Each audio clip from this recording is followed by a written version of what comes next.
street language. Yes. But at the same time, right? The impression starts. Even sometimes we get disappointed. Yeah, I'm on the fence, but And this passion.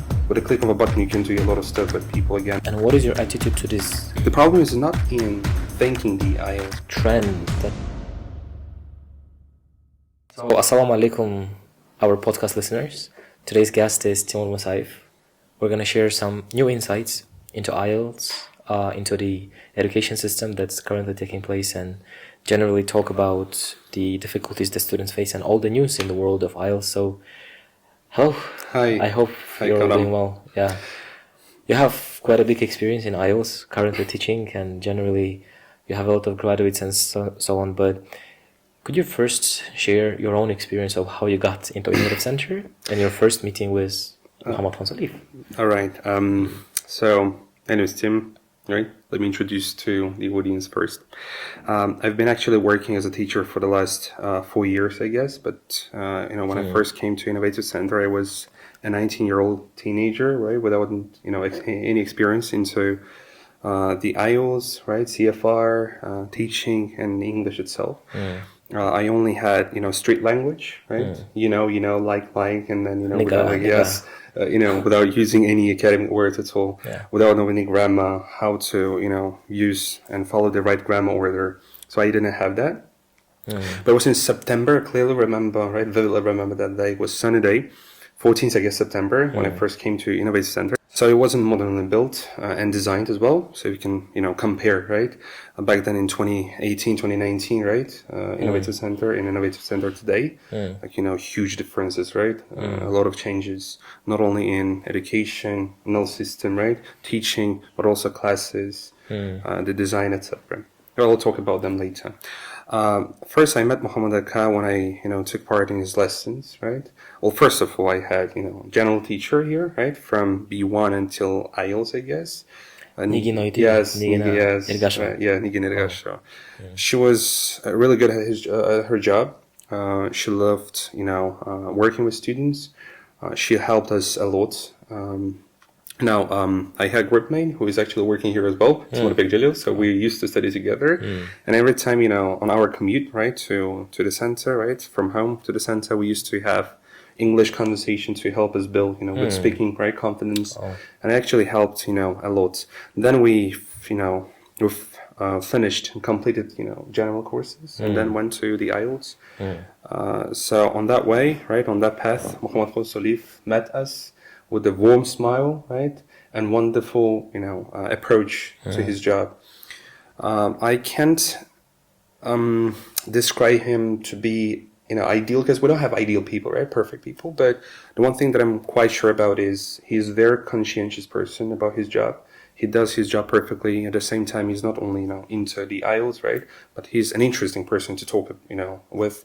You can talk almost about the every subject, right, topic, and he'll always be down, right, to have a conversation. He was also a good person, kind person, generous, and And he's also your boss, right? No. Right. Right. Okay. Yeah. So at the same time, he's a teacher for you, a mentor, and the boss.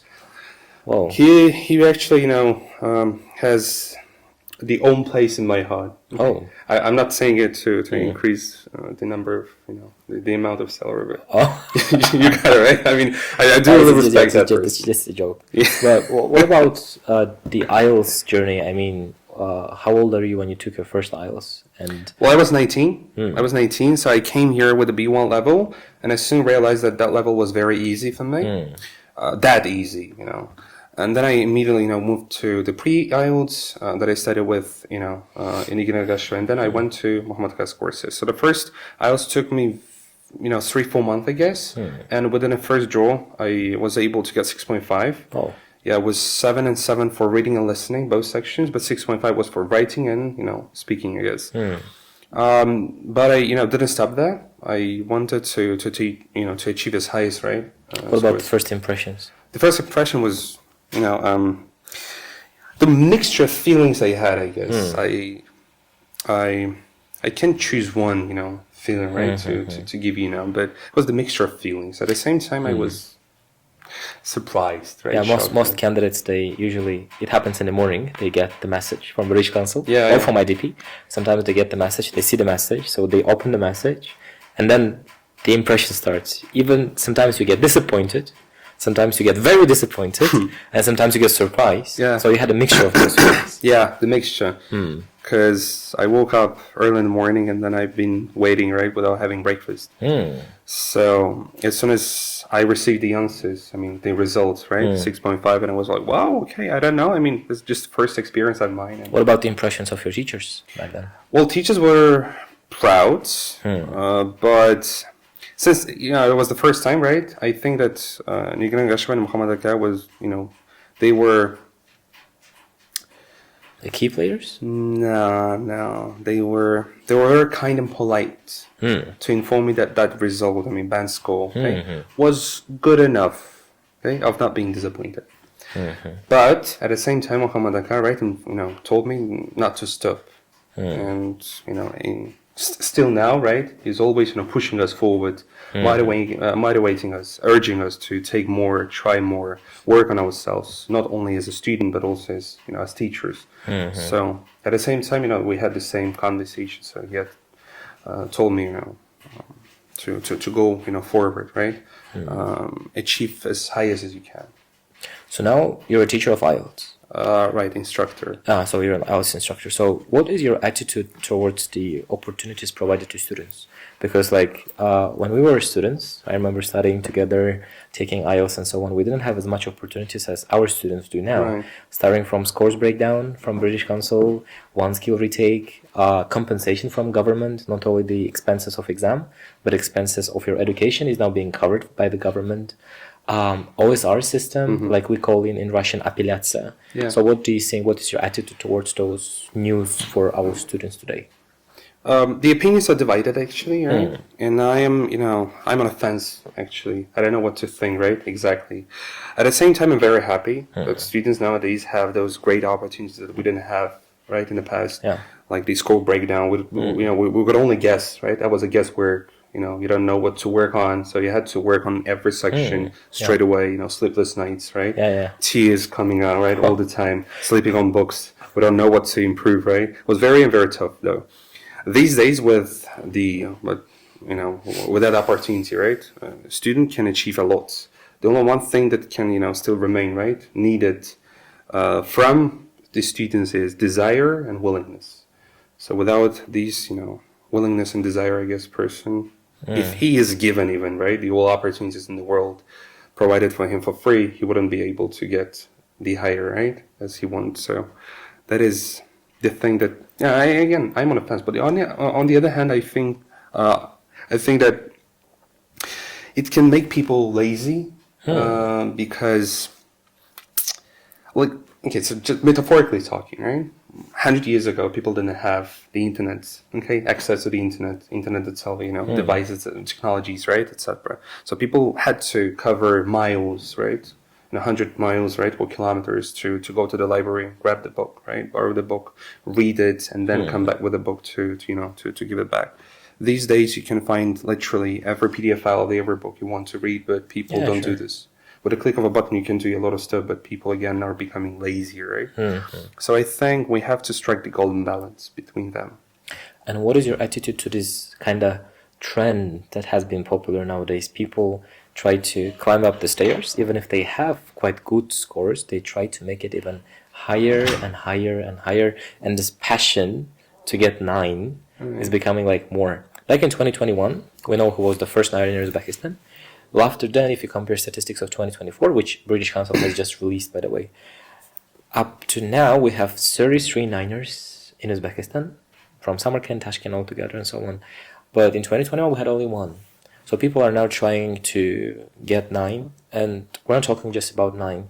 Why are people trying to focus on IELTS a lot? And is it a good trend? Because we see young students who are getting 7 and then trying to get more. They're not stopping, they're focusing on your IELTS to get it high and high. Even the same trend as you or I do personally, I have taken it for 13 times, like grabbing up the letter from 5.5 to 6, 6.5, 7, 7.5, 8. So is it a negative or a positive trend that people now has put IELTS the high score in IELTS as purpose of their lives and retaking it again and again and again? Neither positive nor negative, I guess. Why do you think so? So the problem is not in thinking the IELTS, right, or thinking as the competition, but whether you want it or not. Okay, so to prove to yourself, not to the others. Well, as a teacher, you see, I don't have 9, right? But I still, keep teaching, right, my students. So the thing is, people are these days comparing themselves to the others, getting 9, right? Might be for some, like for our teachers, for example, right, as a personal achievement that they want to, take, right, that achieve and reach. For the others, it can be a good way to earn money, make money, right, or have a car. These days, Oh, yeah, people yeah. are usually Yeah, I have attracting heard, the others, right? Yeah, By I have heard. by offering the car if you get 9, for example. Yeah, That's good. I have heard in Tashkent, like one of the teachers got Yeah. Monza or something for getting 9, but Onyx, Monza, so whatever it is. yeah, I guess that's quite a good offer. But I would say like for professionals, like we teach English, so it's important for us to get a high score. But like most people, even if they're not professionals, even if they don't work in this particular sphere, they try to. So it's not just about IELTS; it's about both IELTS and SAT and other stuff. I mean, if the teacher wants to prove their level, it's not always about the IELTS itself, but if you're professional of your job, then it's important for you. But why doesn't it happen with some math teachers, for example? Math teachers, they don't go to DTM by taking that time again and again and again and by saying, I found 30 out of 30. Or the same it happens with SAT stuff. But I guess for professionals, for their job, it's important. But for students who put the purpose of life as just receiving a paper, a certificate, I would say like after reaching particular level, they have to focus on something more, especially for those who are focusing on their education, like they want to apply for universities, they have to focus on their admissions, about letters, making their own research. As well. Yeah. And one of the last questions to you, Timur.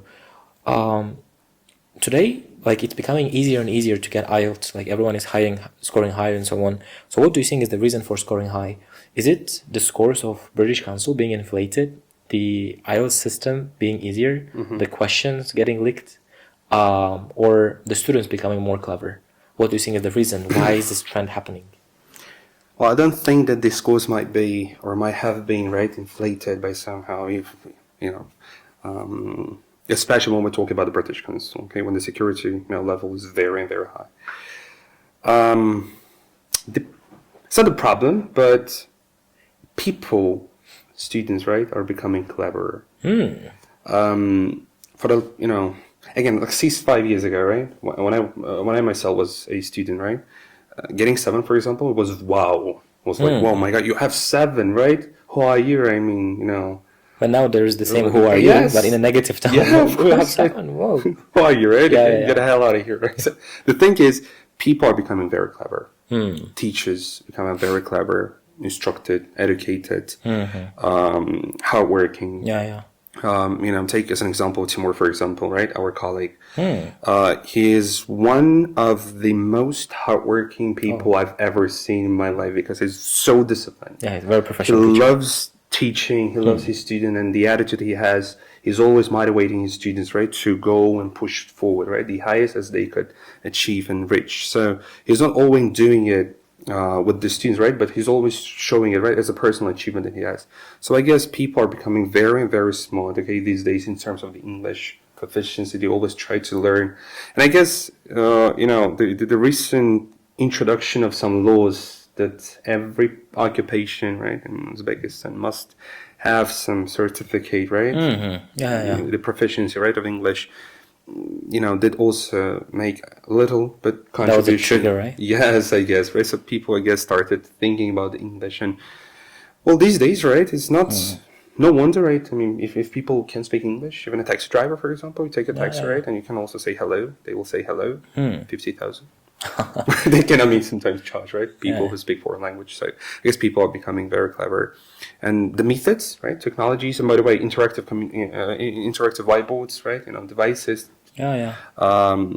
Might also play a role here.